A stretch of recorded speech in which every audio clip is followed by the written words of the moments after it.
Do you hear me? Yes, sir. Yeah. So, presidents of each class, please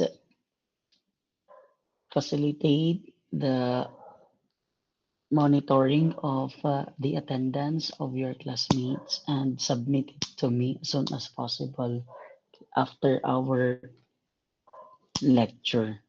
Okay? Is it clear? Yes, sir.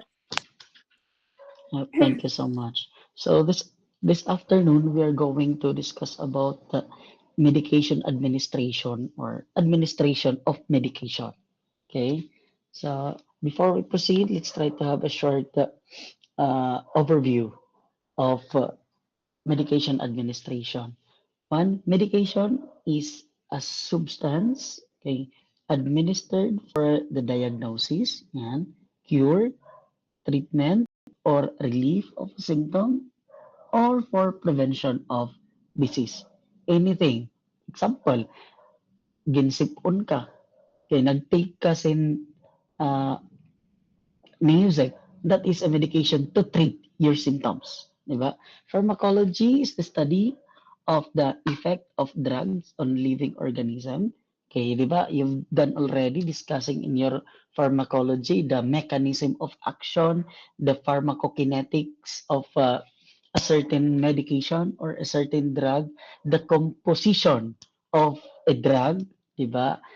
Then the written direction for the preparation and administration of a drug is called prescription. Okay. Next, purpose of medication. Okay. Drugs can be administered for these purposes. One, for diagnosis or diagnostic. Okay. To identify any disease.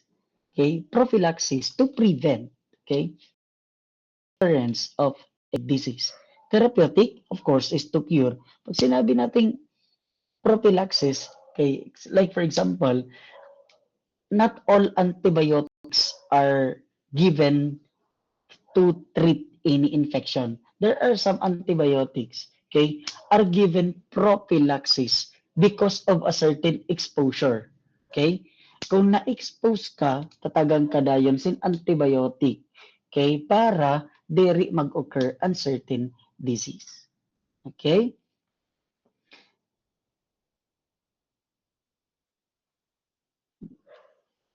Okay? Next, uses of drugs. One, prevention, okay, used as prophylaxis to prevent disease, diagnosis, establishing the patient's disease or problem, then suppression, okay, suppresses the signs and symptoms and prevents the disease process for processing. Pag sinabi nating uh, prevention, okay, like for example, ano yung example ng prevention? Vaccine is the best example of prevention. Mga bakuna, di ba? Sino sa inyo, katong bata pa ang nagpa uh, fluoride sa kanra ngipon, sa kanra teeth. Fluoride application is also one form of prevention. Di ba? Ang katong mga bata pa kamo, usually gintatagan kamo fluoride.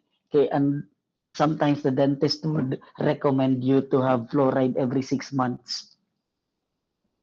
Okay? Then diagnosis. Sinabi natin diagnosis, sabi natin establishing the patient's disease problem. Okay? Example, Mantow test. Yung Mantow test is uh, an introduction of a certain drug to your skin in order to diagnose TB. Yan, ibabutang iton siya sa intradermally. Kay intradermally, palulubuhon siya sa imo skin. Tapos, ang iya will, ang iya blood nga nahimo, in 3 days, babasahan iton siya. Okay, 48 to 72 hours. Babasahon iton siya. If magdako ang blood, ang iya circle, okay, ang iya circle, if magdako, ibig sabihin, positive man to test. ibig sabihin po ng positive Mantoux test is you have been exposed with tuberculosis. Exposure pa lang. Hindi po ibig sabihin meron ka na. You have been exposed. This is just an example of drugs used for diagnosis. Mantoux test. A drug is being introduced to you into your body intradermally. Then it will be read after 48 to 72 hours if positive or negative Mantoux test. Next, suppression. Pag sinabi natin yung suppresses, di ba? Piniprevent. Okay? Para mag-progress ang sayo nga disease. Like for example, your antiviral drugs. Yung mga patients with HIV, we always use the antiretroviral drugs. Di ba? The ARV drugs. So, itong sira, piniprevent la ang pagdamo sa viral load sa lawas. Okay? Para diri mag-cause opportunistic infection o ang kadtong mga opportunistic infection ang kadtong mga pathogen na mayaon ka nga normal flora sa ibang lawas. Diba? Okay. That is suppression. Okay. Next. Treatment. Of course, you want to treat. You want to alleviate the symptoms. Okay. Like for example, if you were given with anti-asthma medication, okay, anti-asthma medication, so that is to treat or to alleviate symptoms kaya nakukurian kapag hinga. Okay, if you take Neosep, okay, as your medication from your symptoms of runny nose, okay, clogged nose, that is to alleviate the symptoms, cure, complete eradication of the disease. Like for example, antibiotics. Okay, antibiotics, it completely kills the causative agent of a disease. However, when it comes to antibiotic, pag sinabi ni Doc 3 times a day for 7 days, you really have to take it faithfully 3 times a day for 7 days. Bakit po dapat faithful tayo sa pag-take ng medication, especially to antibiotics? It is because kapag hindi po sila mapatay with that type of antibiotics, the causative agent will automatically create a shield against the type of antibiotic you took. Diba? Kaya so yan na, kaya na-expose naman sila sa kini type of antibiotic, sasabihin nila next time, oh, the same antibiotic was given to you. I already have the shield against you. So, hindi na po tatalab yung gamot. Okay? It's because nakapag-prepare na yung causative agent with the type of medication na ginhatag sa im. Tungod kay wara ka magtapos sa or waray ka magsunod sa instruction sa physician as to the dosage and frequency of treatment.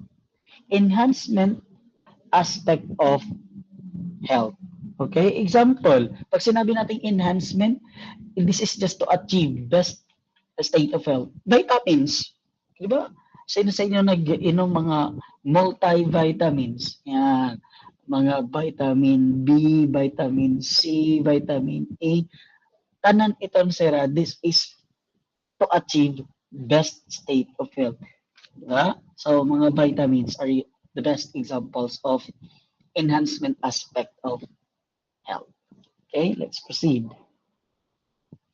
Principles of medication administration. Okay, principles include, dalawa lang naman yung basic principle natin. 3 checks, 10 rights. Always remember, 3 checks, 10 rights. Ano yung 3 checks? Okay, pag sinabing 3 checks, 3 beses mo i-check yung medication.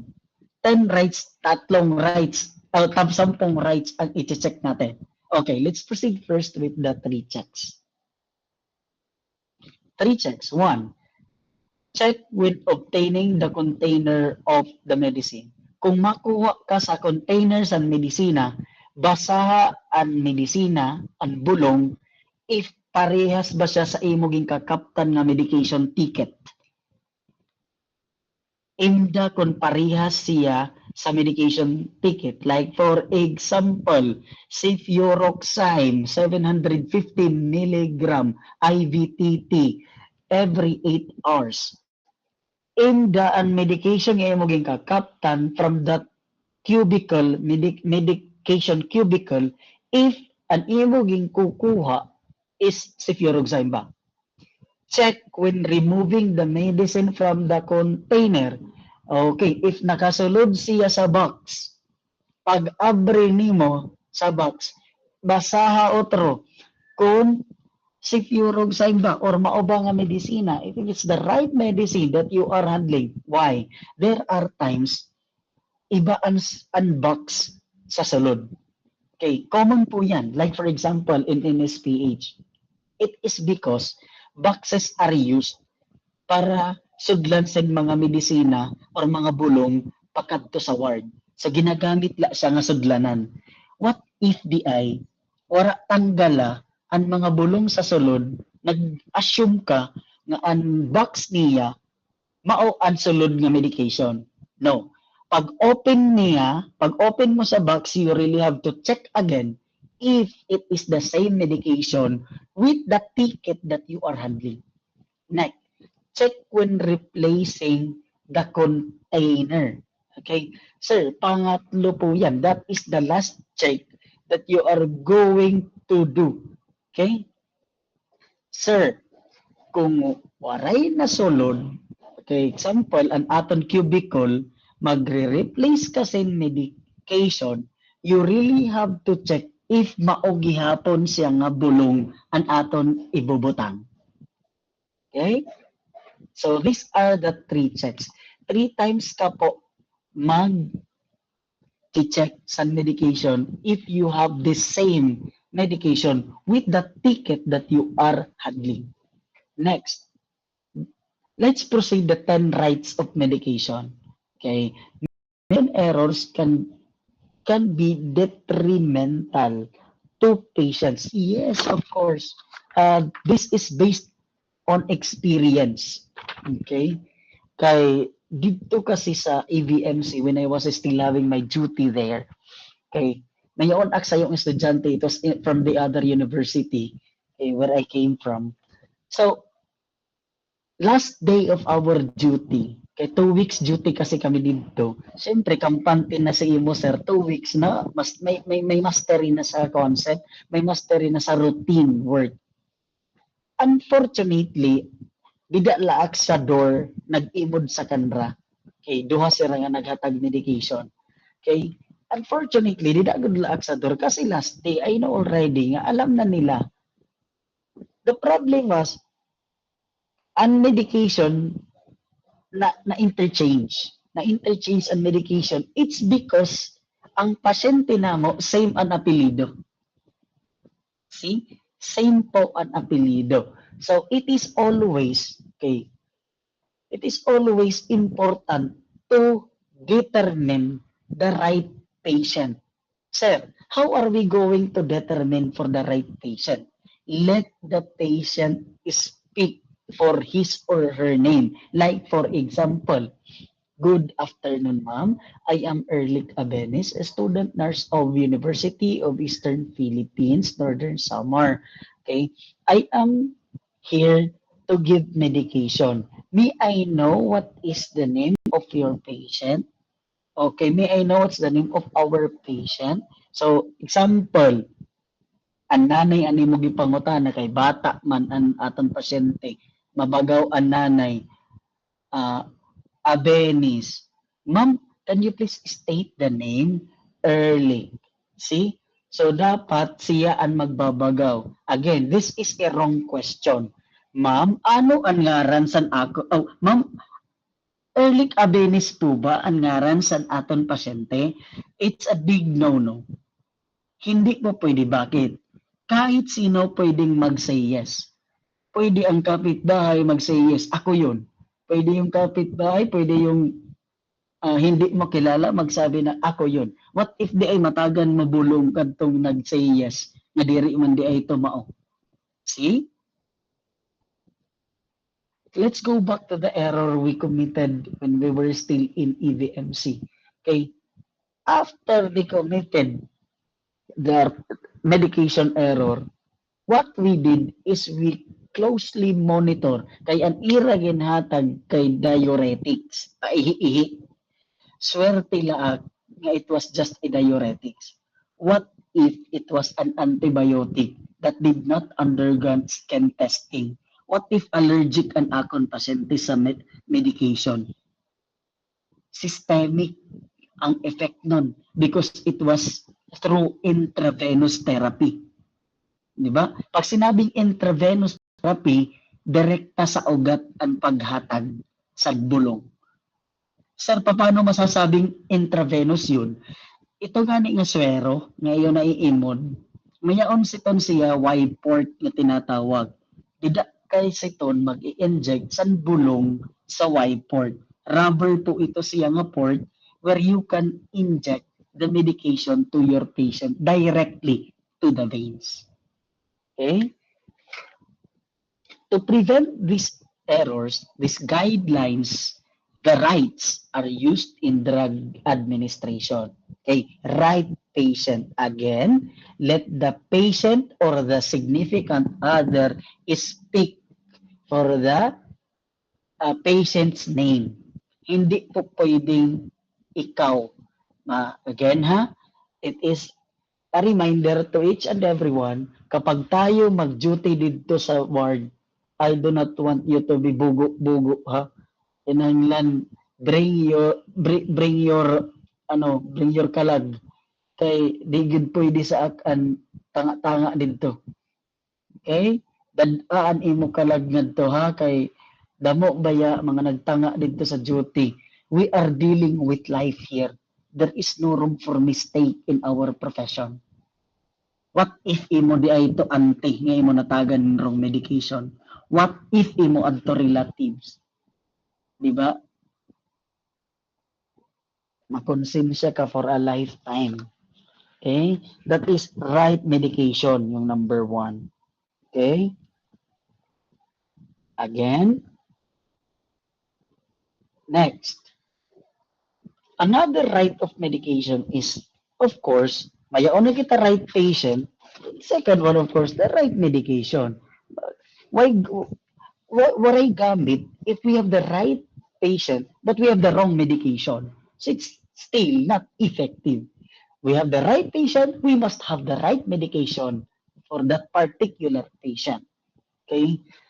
Before administering any medicine, compare names on the medication, okay, sa ticket nga imo kakaptan, sa chart sa pasyente, okay, with that one on the medication at least 3 times, checking the medication level when removing it from storage unit.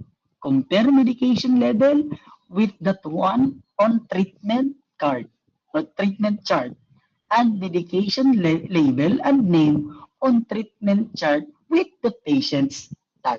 So, damo ka i-check. Okay, an imo ticket, okay, an imo ticket tapos compared to what is in the stock dito sa storage. Okay? Then an imo medication add to what is written in the chart. Okay? And medication ngadto sa name. Okay? Sa imong tatagan. Okay? So damo kag i-check 3 times again. This is 3 times checking para masigurado gud kita.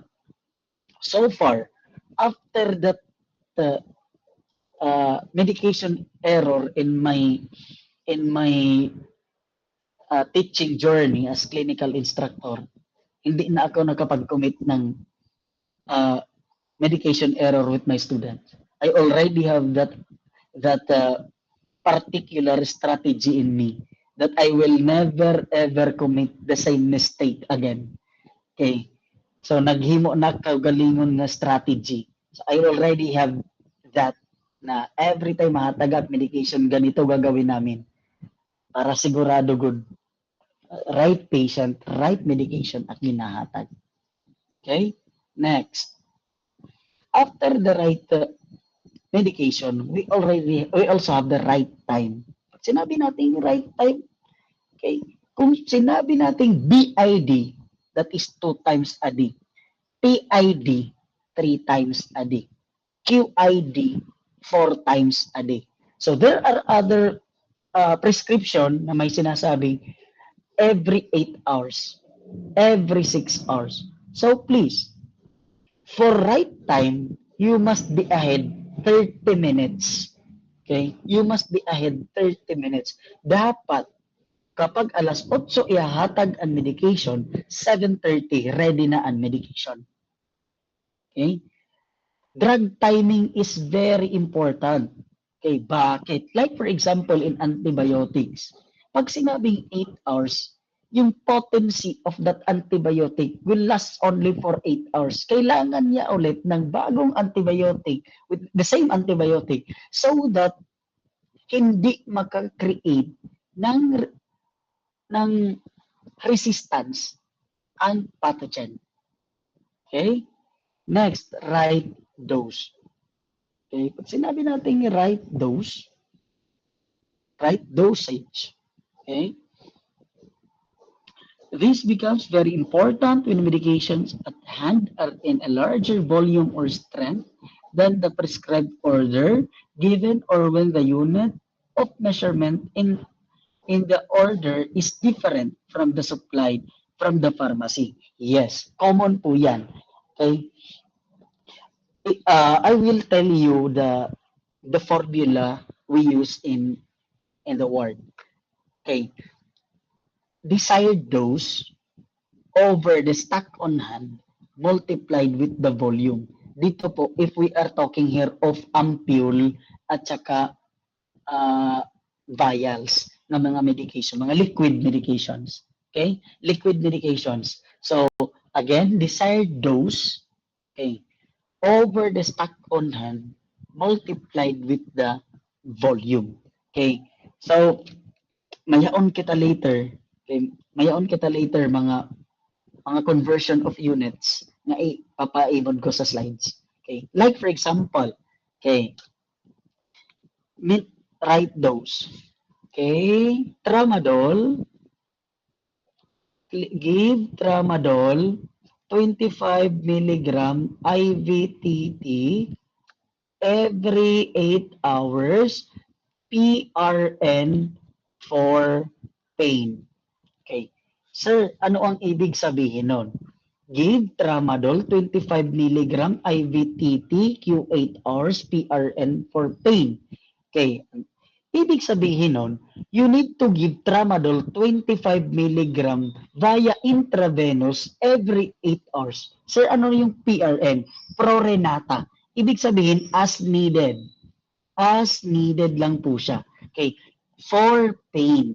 Now, the patient complained of pain. Your stock is 50 milligram per ml. Okay, 50 milligram per ml. Ilang ml po ba yung i-administer ko sa kanya? Again, sabi ng doctor's order, give tramadol 25 milligram o IVTT every 8 hours. PRN for pain. Your stock dose is 50 milligram per ml. How many ml po ang ating ibibigay sa ating patient? Anyone, please? 25 ml. Milligram. Milligram. Okay. Ilang ml nga yung ibibigay natin? 0.5 ml po, sir. Sino yon? Baliano Jahara po. Miss Baliano, congratulations. Tama po yung solution mo. You have to divide yung 25 po na stock na desired dose natin. 25 milligram po yung desired dose natin. Yung stock dose natin is 50 milligram per ml. Ano yung sinabi ko kanina sa formula? Desired dose over the stock dose multiplied with the volume. So, ang gagawin mo, 25 milligram are as your desired, divided with 50 milligram as your stock dose, multiplied it with 1 ml because the stock dose is 50 milligram per ml. So, you need to give 0.5 ml via IVTT, okay, every 8 hours if the patient complains for pain. Nakuha? Nakaintindi? Nakaintindi po. Hello? Yes, sir. Yep, Yes, thank you so sir. much. Next. Right route. Right route. An acceptable medication order must specify the route of medication. If this is unclear, do not assume. Siya mang good luck. If this is unclear, always, for my students in the world, do not assume na nakaintindi ka sa imong gimbabasa. No, you really have to ask the CI, ask the staff nurse on duty for clarification regarding the route of medication. Example, mayaon medication sa ward, especially in pedia, ha, sa pediatric ward. Mayaon dito medication na Bacillus clausi. Okay, are you familiar with that? Kapag nag-uuro-uro ka mo, okay, tatagan ka mo Bacillus clausi. Okay, itawani nga, baga siya si Nebule nga giniinom siya. Then, ang iya itong hitsura is baga Nebule. Okay, nayaon gyap salbutamol na same si hitsura, same ang kanretsura with the Bacillus clausi. Okay, salbutamol and Bacillus clausi, they are usually of the same an-era bottle. My dear brothers and sisters, si Bacillus clausi po iniinom. Si salbutamol po nininebule. Okay, do not interchange with that. Okay, bangin ipainom nimo ang salbutamol, tapos ang Bacillus clausi ipanebulize nimo. Okay, be very, very careful. So we are talking here of the right route. Okay, kay diri magiging epekto kung diri right route. Okay, the nurse should never decide on a route without consulting the prescriber. Okay, what are our different routes? Oral, di ba? Oral routes, iniinom, tinutulon. What with oral, mayroon tayo mga modification. It can be sublingual or buccal. Pag sinabi nating sublingual, ilarom sa dila. Buccal, gilid sa atong cheek. Ibubutang ang medication. That is for absorption in the mucous membrane. Diba? We also have topical, yung pinapahid lang sa skin. We also have parenteral medication, mga parenteral routes, intradermal, intramuscular, in subcutaneous. These are the three, okay, parenteral routes. Okay, next. We also have right to information on drug, okay, or the client education. Okay, every time you give medication to your patient, always remember this one. Yeah? You need to explain about the drug study sa imong medication. Like for example, okay, aadi ako yan na ma'am para magatag sin tramadol. Ini nga tramadol, okay, para ini sa suol nga imo gin-complain kanina. Okay, that is the right to information on the drug. Okay, nga imo gin-complain kanina.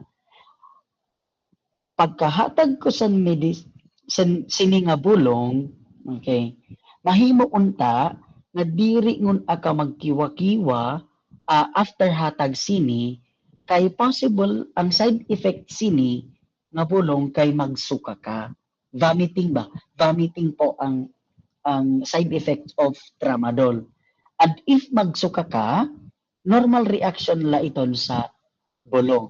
So gin-educate mo na siya nga possible if ever po magtagaan mo na siya bulong nga tramadol, possible magsuka siya. Why? Why is it that you need to educate? Uh, why is it that you need to educate the client? It's because pag magsuka siya, mahadlok siya.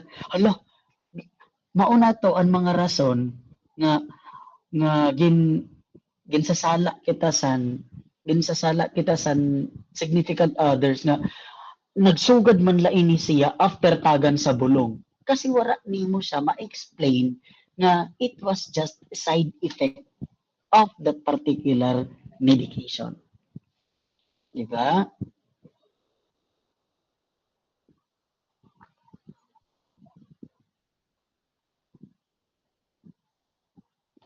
Next.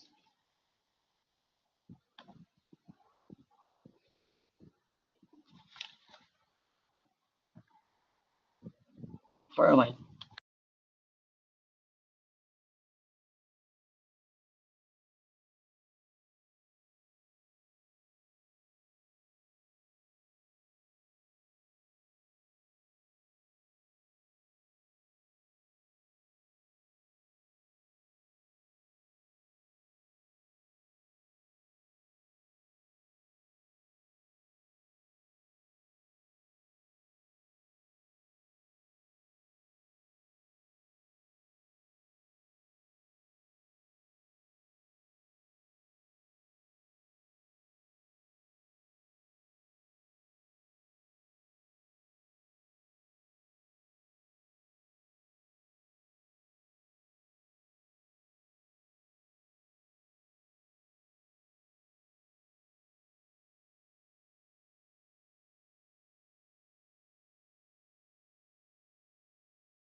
Okay. So let's proceed. Right to refuse medication. If ever po, okay, your patient refused for a certain medication, you really have to inform the physician. Okay? You really have to inform the physician na nag-refuse siya. Only after you explain everything to the patient. Why is it being prescribed to you? Diba? And what are the consequences of refusing the medication? Okay? Dili pwede nga diretso nimo siya i-report. Ma'am, doc na dire. No. Nag-explain ka ba sa kanya? You need to explain first everything to your patient. Okay? And we have to respect if ever the patient refuses the medication. Next is right assessment. Okay? Some medication requires specific assessment before administration. Like for example, checking of vital signs. Yan, very common yung uh, gas-gas na example, tramadol ulit. Okay.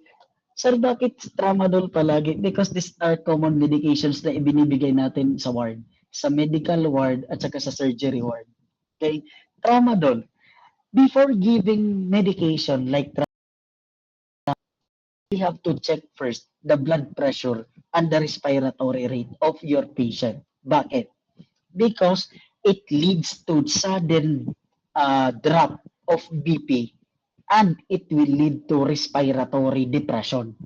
Magda-drop ang BP plus agkakaroon ng respiratory depression. So ang mangyari, if ever before you give medication, ang BP niya is 85/60 or 85/50 or 90/60. If ever po ganyan ang blood pressure natin, ibinigay mo siya Magbababa pa yan. Bababa pa yan yung BP. Because magsakaroon ng drop of BP. Plus respiratory depression. Bababa ang respiratory rate. Okay? Do you understand? Hello? Yep, thank you. Next,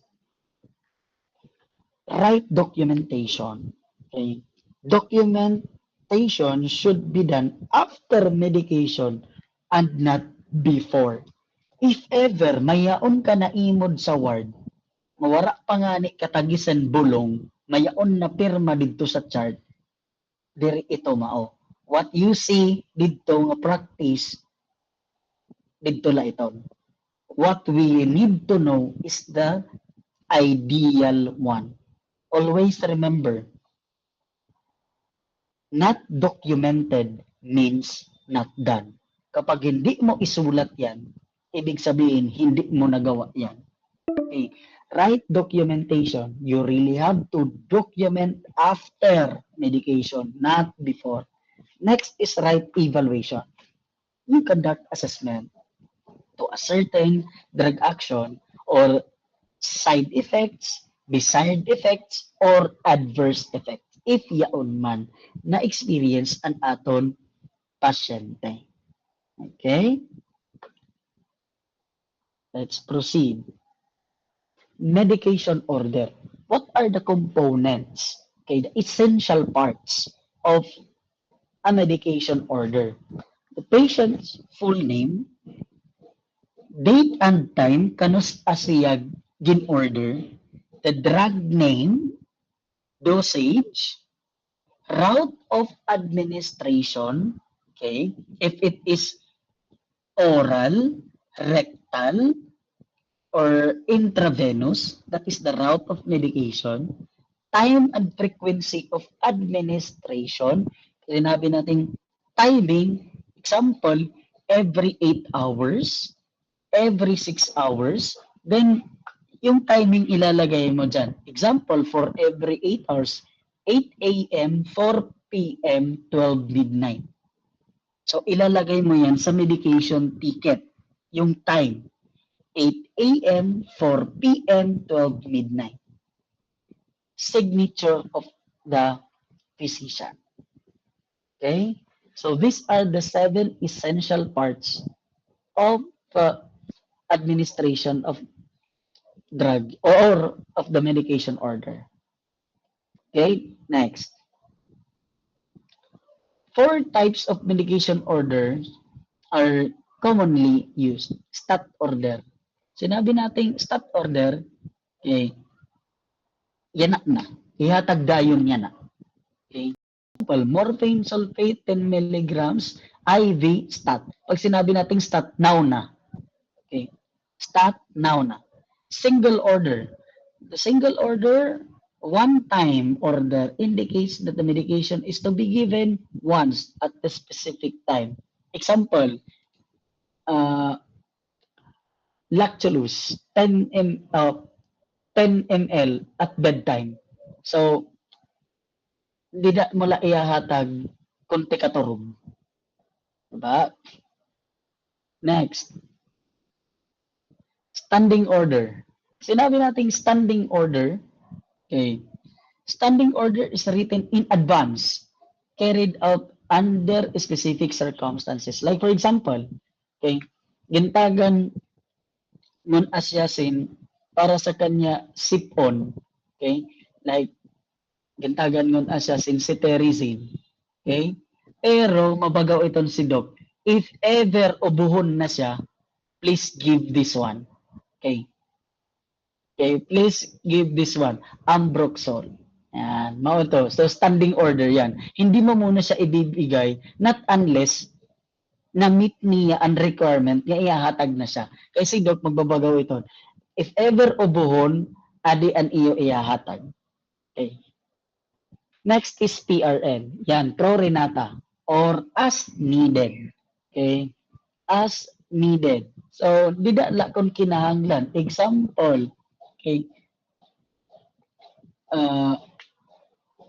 Hyoscine and butylbromine or Buscopan. Okay. One tablet every 8 hours for pain. Yun lang. Okay. Or PRN for pain. Okay? So, as needed only. Hindi palagi ihahatag. Niyan lang if ever nagko-complaint siya since all. Terminologies, abbreviation used in prescriptions of medications. Okay? Yan. So, please read nala sa stat order immediately. ASAP, not as urgent as that, or as soon as possible. Yan. Single order. Okay. Then PRN. Yan. I already discussed this one a while ago. Okay. Then, routine orders. Okay. Okay. Routine orders, not written as stat, ASAP, or now. Okay. Usually, you have to give it within 2 hours. Standing order. Yan. I've already discussed to you about the standing order. Then AC. Ano yung abbreviation na AC? Before meals. AM, morning. BID, twice a day or twice per day. Capsule. Okay? GTT, drops. Yan. GTT, kapag makaimod ka, makabasa ka dito sa word, okay, 30 GTT per minute. Ibig sabihin, 30 drops per minute. H or HR hours, IM intramuscular, IV intravenous, NO number, and PC after meal or after eating, PO by mouth. Okay? Ibig sabihin oral. Okay? Example, uh, give Ambroxol 5 ml. Okay? Give Ambroxol 5 ml PO TID. Yan. Pag sinabi natin POTID, by mouth 3 times a day. Then PM afternoon, PRN when needed or as necessary. KD 4 times a day. Yan. Q2H every 2 hours, Q4H every 4 hours, Q8H every 8 hours, Q12H every 12 hours. RX, take. Stat immediately. TID 3 times a day, ad-lib as desired or as directed, tablet. Okay? So, drug forms natin. Drug forms. Medication can be in a tablet and it is powdered medication compressed into hard disc or cylinder. Example, tablet natin, yan. Mga common tablets na gintitig natin, mga common multivitamins, mga tablet ito, sira. Okay? Sino sa inyo ang nag-inom sin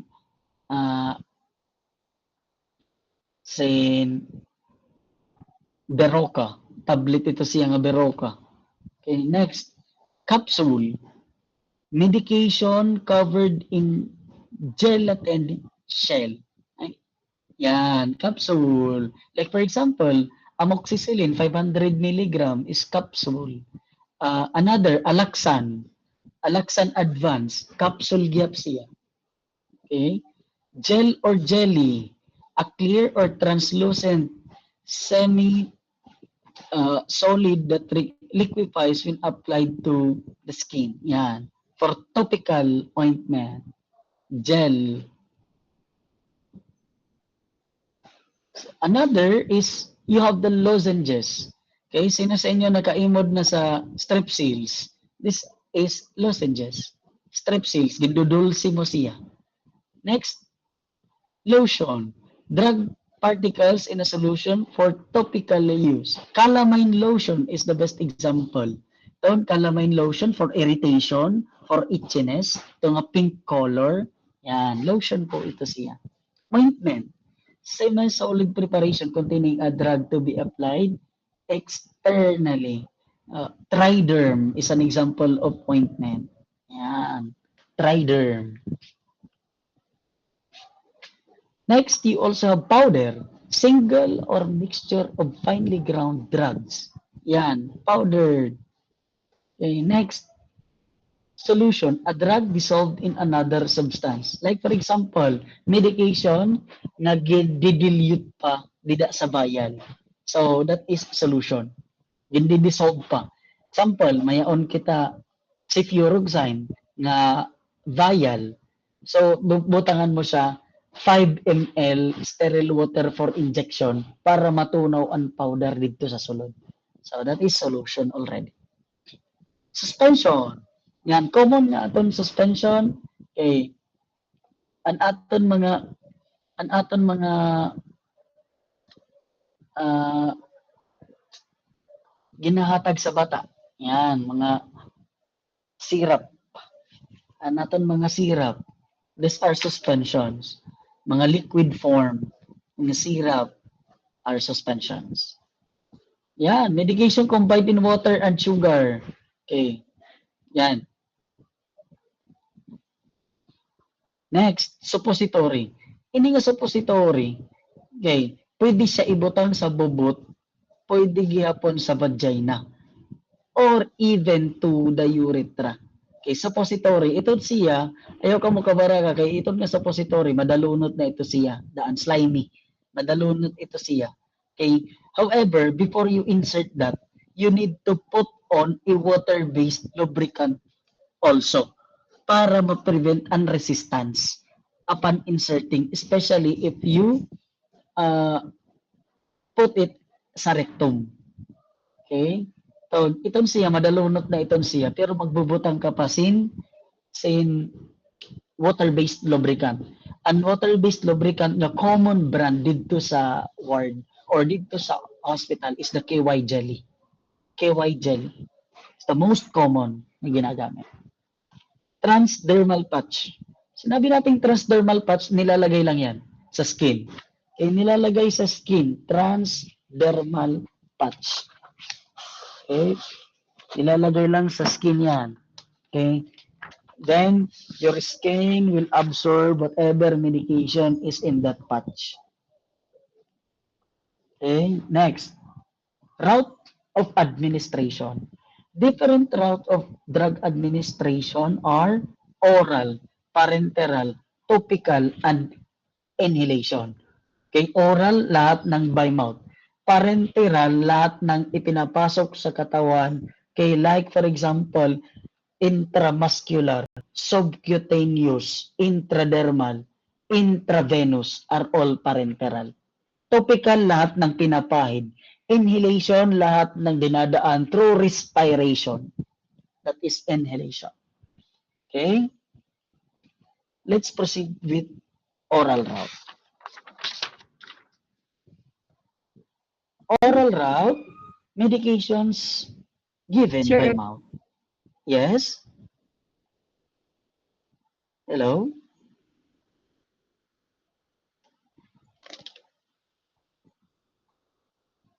Mag-e-end na po ba tayo? Yung Yes, call lang, sir. sir. Wala po, sir. In 3 minutes. Okay. So, I will end first our discussion, then I will give you another link. Okay? Bye-bye. Thank you.